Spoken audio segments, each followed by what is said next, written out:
തെരഞ്ഞെടുപ്പ് ഏതായാലും തന്റെ ബൂത്തിലെ ആദ്യ വോട്ട് തന്റേതായിരിക്കണം എന്ന ഉറച്ച തീരുമാനത്തിലാണ് കടമ്പോട് സ്വദേശിനി ശാരദ. ആ പതിവ് ഇത്തവണയും തെറ്റിയില്ല. പുതുക്കാട് മണ്ഡലത്തിലെ കടമ്പോട് ALP സ്കൂളിലെ പോളിംഗ് ബൂത്തിൽ ഒന്നാമത്തെ വോട്ടറായി വോട്ട് രേഖപ്പെടുത്തി ശാരദ തന്റെ റെക്കോർഡ് നിലനിർത്തി.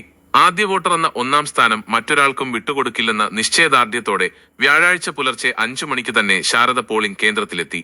വോട്ടെടുപ്പ് ആരംഭിക്കാൻ 2 മണിക്കൂർ ബാക്കിയുള്ളതിനാൽ സമീപത്തെ വീട്ടിൽ കാത്തിരുന്നു.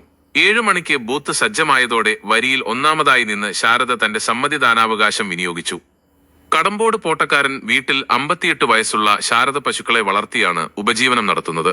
വർഷങ്ങൾക്ക് മുമ്പ് വോട്ടവകാശം ലഭിച്ച കാലം മുതൽ തുടങ്ങിയതാണ് ശാരദയുടെ ഈ ആദ്യ വോട്ട് രീതി. വീടിന് തൊട്ടടുത്താണ് സ്കൂൾ എന്ന സൗകര്യമുണ്ടെങ്കിലും മറ്റാരും മുൻപേ എത്താതിരിക്കാൻ അതീവ ജാഗ്രതയാണ് ഇവർ പുലർത്താറുള്ളത്. തന്റെ ഈ തെരഞ്ഞെടുപ്പ് ശീലം വരും കാലങ്ങളിലും തുടരാനാണ് ശാരദയുടെ ആഗ്രഹം. ജനാധിപത്യ പ്രക്രിയയിൽ ഓരോ വോട്ടിനുമുള്ള പ്രാധാന്യം വിളിച്ചോതുന്നതാണ് ശാരദയെപ്പോലുള്ള വോട്ടർമാരുടെ ഈ ആവേശം. ഏറ്റവും മുന്നേ ഞാൻ വോട്ട് ചെയ്തേ. എനിക്കിത് ആഗ്രഹം വോട്ട് ചെയ്യാനുള്ളത്. ഇനിയും ഞാൻ അങ്ങനെ വോട്ട് ചെയ്യും. വോട്ടവകാശം കിട്ടിയ കാലം തൊട്ട് ഞാൻ വോട്ട് ചെയ്യും. മുന്നേ ഞാൻ വോട്ട് ചെയ്യുന്നേ. ഞാൻ 5 മണിക്ക് വന്നു.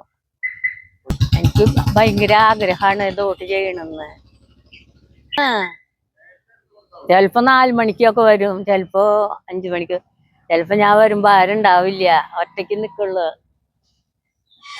തൊട്ടടുത്താണ് എന്റെ വീട്.